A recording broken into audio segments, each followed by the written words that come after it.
students. My name is Zaria Suleiman from Political Science Department, FCE Zaria. I'm here today to have a brief session with you on the principles of Political Science 2, polls 1 to 1. Today we are going to discuss on the parliamentary and presidential systems of government. And by the end of these lessons, I want you, my students, to be familiar with the definitions of presidential and parliamentary systems of government, their characteristics, their advantages and disadvantages, their strengths and limitations, the functions of each system of government.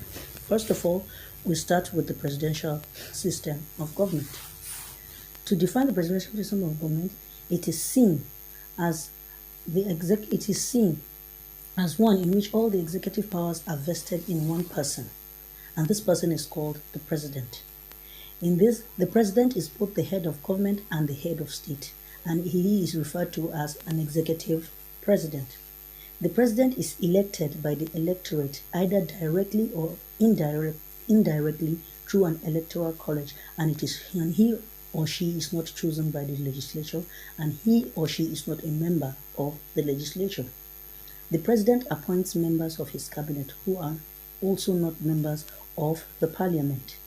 Such presidential system of government is an example of that of USA, and Nigeria is also an example of a presidential system of government.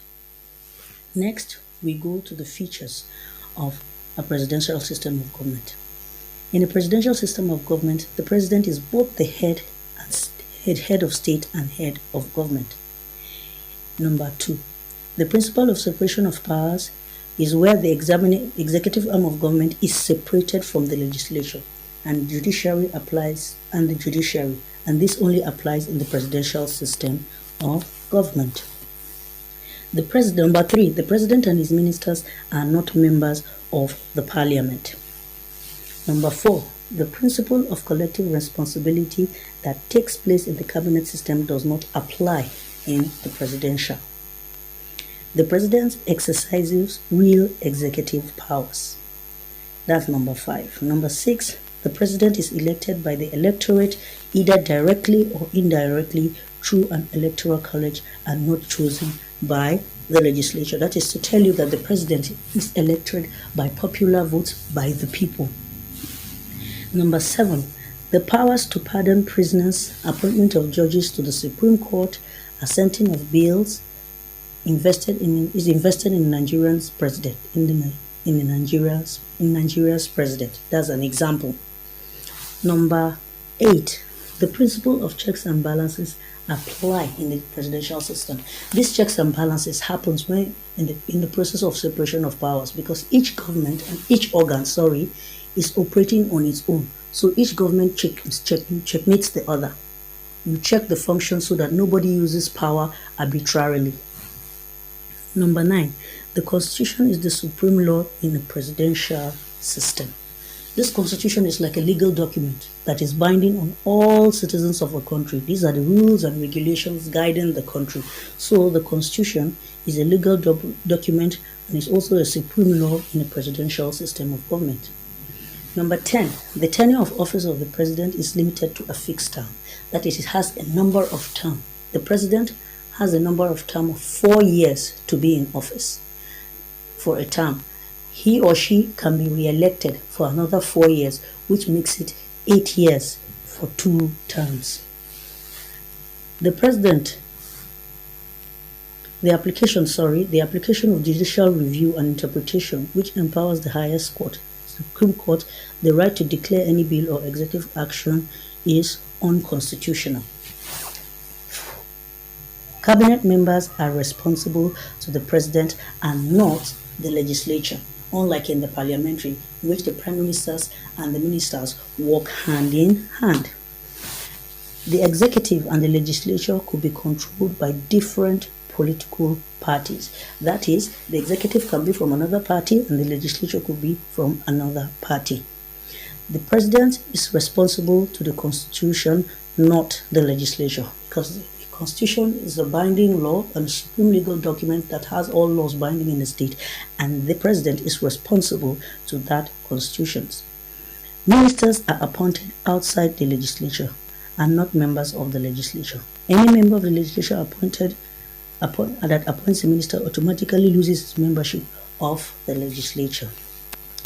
The president has the power to dismiss any member of his cabinet at any time. And then there is also an absence of opposition party. Unlike in the parliamentary system, in which the opposition party is sounds like an alternative government if the ruling party fails in its administration, there is an absence of opposition party in the presidential system of government, because the president is the head of state and also the head of government. These are some of the characteristics or features of the presidential systems of government. Now we go to the advantages of the presidential system of government. Number one is separation of powers.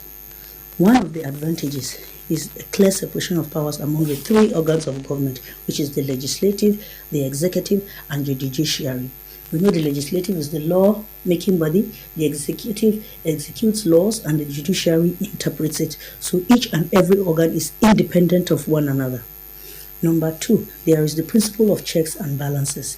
The application of this principle makes government officials, including the president, cautious and meticulous in carrying out their functions, which makes the government very efficient and orderly. That is, each and every organ faces his or her own function and is being checkmated by others. Number three, there is the fixed tenure of office. The system fixes a limited period for the president to rule and give chances to others, and this prevents the emergence of presidents for life. That is, the president has a fixed term in office, which is 4 years, except when re-elected again for another 4 years, making it 8 years for 2 terms. The advantages of a presidential system of government is that it prevents the emergence of dictators. Thus, the principle of separation of powers, checks and balances, makes it impossible for dictatorship to emerge in a presidential system of government. And number five, there is absence of official opposition. This makes hands all to be on deck to steer the ship of the state for faster economic and political development. Number six, we have effective executive control. Unlike what happens in a cabinet system, where the prime minister is weak, in a presidential system, the president has effective control of the executive arm of government. He, the president, has the power to discipline any member of his cabinet who misbehaves. That person may be a minister or a commissioner or a governor. The president has the ability to dismiss anybody who misbehaves in the cabinet. Number seven, there is absence of collective responsibility.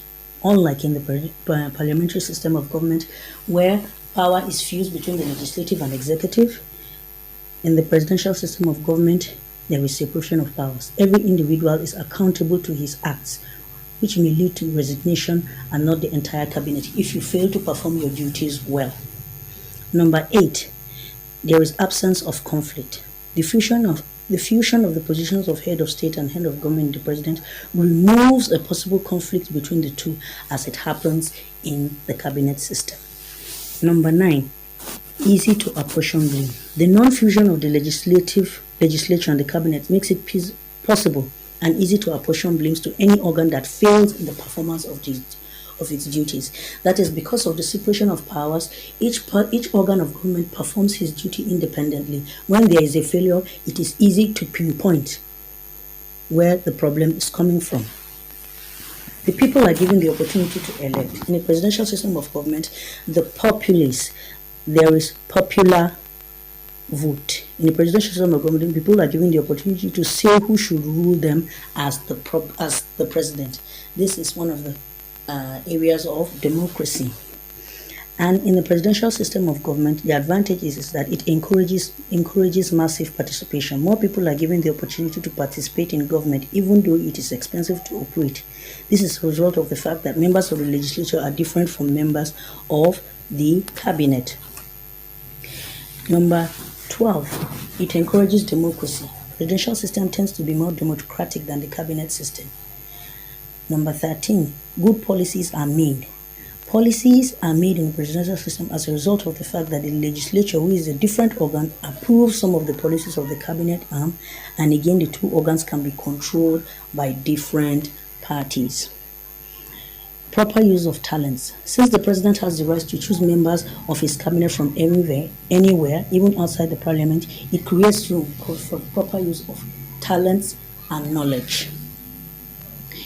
Independence of the president. Once elected, the president is above his party and its pressures, and therefore may not dance to the whims and caprices of his party members. The president stands as the symbol of one nation and the father of the nation. Let's see the disadvantages of the presidential system of government. It may breed dictators.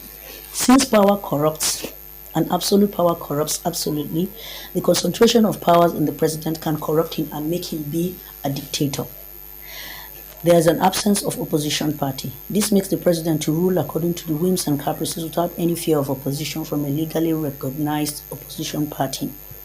Number 3, the presidential system, as a result of non-fusion of the executive and the legislature, makes the system too expensive to operate.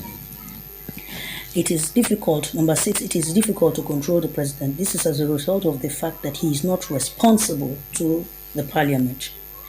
Arbitrary dismissal. Since the president has the right to dismiss any member of his cabinet, there is the likelihood that the president will use such power as an instrument of political vendetta or victimization. These are some of the disadvantages of the presidential system of government. Let us see the duties and responsibilities, functions, and constitutional powers of an executive president. Number 1, an executive president is both the head of state and the head of government. The president is the commander-in-chief of the armed forces. He appoints ministers and other members of his cabinet. He bestows or awards national honors to deserving citizens of the country. He appoints the Chief Justice of the Federation and Justices of the Supreme Court. The president has the right to dismiss any member of his cabinet and can also reshuffle his cabinet. The president approves the formulation and execution of foreign policies. The president attends the heads of state meetings in international organizations in the country he belongs to. He performs the opening ceremony of the session of the parliament. As the head of the executive arm of government, the president sees to the enforcement of law and order in the country. The president, under the prerogative of mercy, has the constitutional right to grant pardon to those who committed offenses against the state. He assents to bills passed in the National Assembly. These are some of the duties and responsibilities, functions, and constitutional powers of the executive president. Let us now let us briefly look at the limitations of those powers accrued to the executive president. Number 1, the Constitution limits his term of office in some countries like USA and Nigeria to 2 or 4 years each. The president must present lists of his appointed ministers, ambassadors to the National Assembly for approval. This National Assembly is like the Parliament, which consists of the Senate and then the House of Representatives. The principle of checks and balances curtails the powers of the president.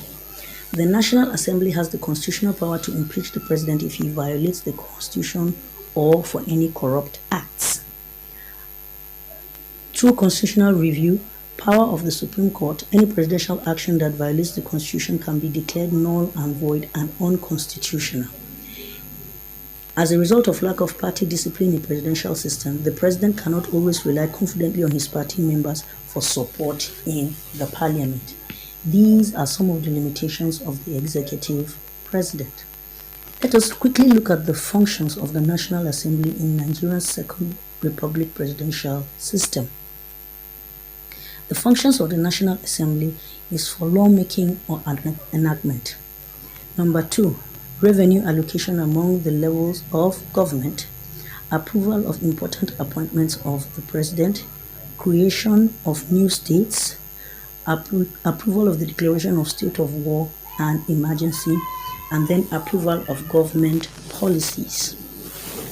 These are some of the functions of the National Assembly. So far, so good. We have defined what the presidential system of government is. We have seen its characteristics. We have seen the advantages and disadvantages of the presidential system of government. We have seen the duties and responsibilities of an executive president, and we have seen the limitations of an executive president, and we have also seen the functions of the National Assembly in a presidential system of government. Let's now move to the cabinet or parliamentary system of government. Cabinet or parliamentary system of government is defined as one in which the head of state is different from the government, is different from the head of government, and there is no strict separation of powers, unlike in the presidential system.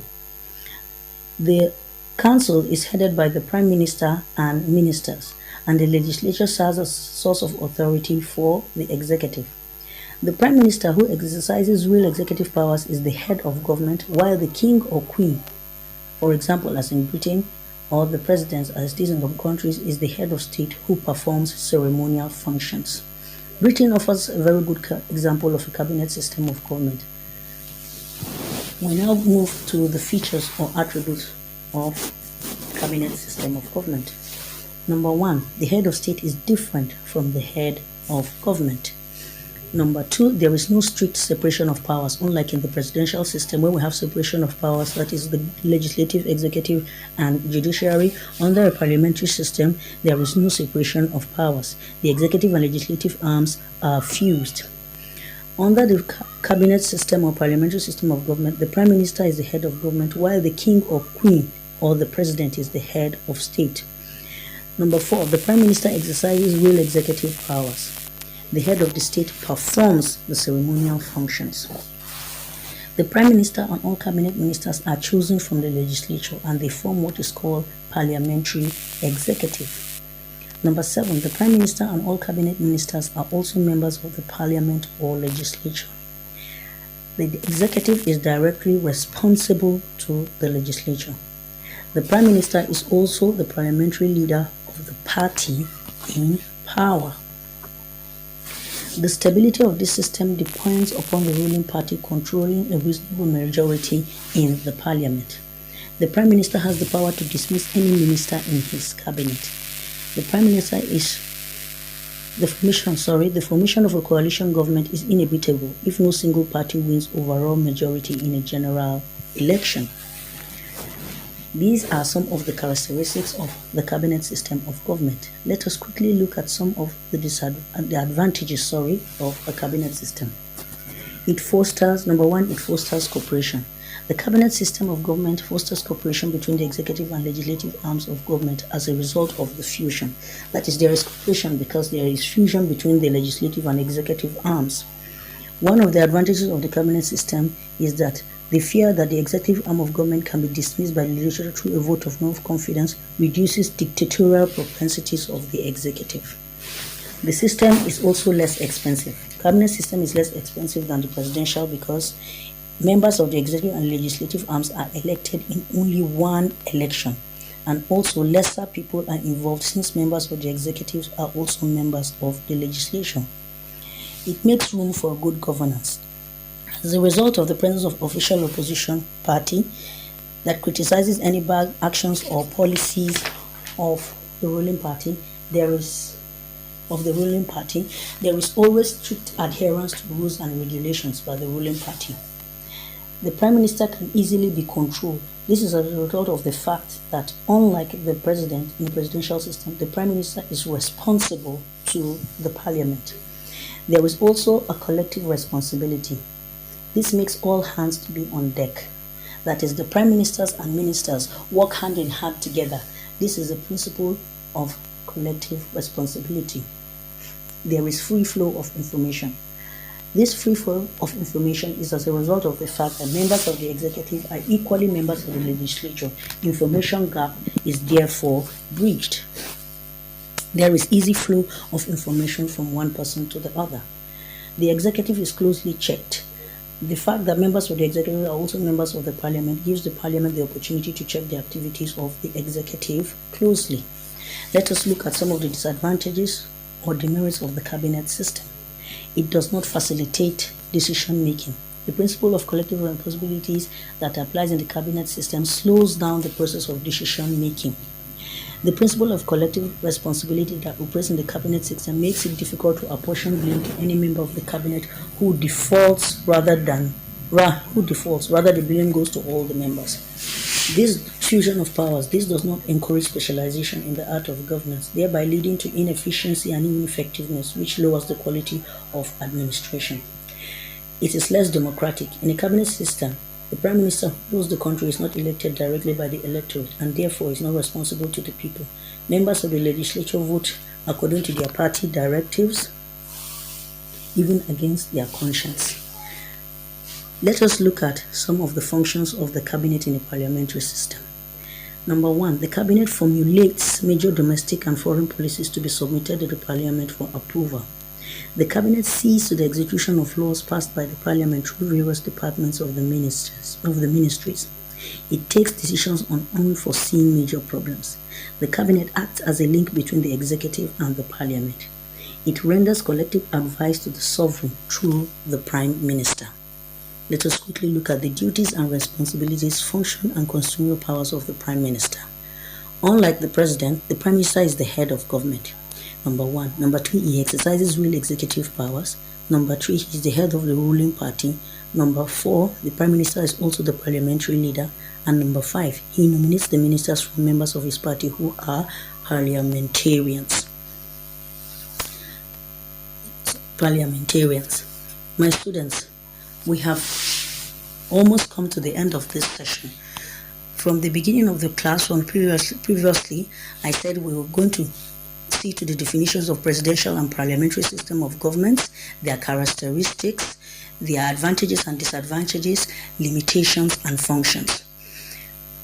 I said the presidential system of government is one in which the head of state is also the head of government, and there is a separation of powers in which each organ is separated individually. In a cabinet system of government, the head of government is different from the head of state. The head of government is different from the head of state in a parliamentary system of government, and there is fusion of powers between the executive and the legislative. We have come to the end of this lesson for today, and I want you to have a take-home assignment. I want you students to please define presidential and parliamentary systems of government, that is, with presidential system of government that is being practiced in Nigeria. I also want you to write 4 characteristics of presidential system as practiced in Nigeria. The same applies to the cabinet system of government. I want you to give me 3 examples of countries that practice the cabinet system of government, and I want you to give me 2 functions of the prime minister in a parliamentary system of government. Thank you very much for this brief session that we have had. Till I see you next week for another class. Thank you and bye. That was Political Science 121 came to from FCFM. On a 3.7, the teacher boys. Our next program is Political Science 122. Have a listening.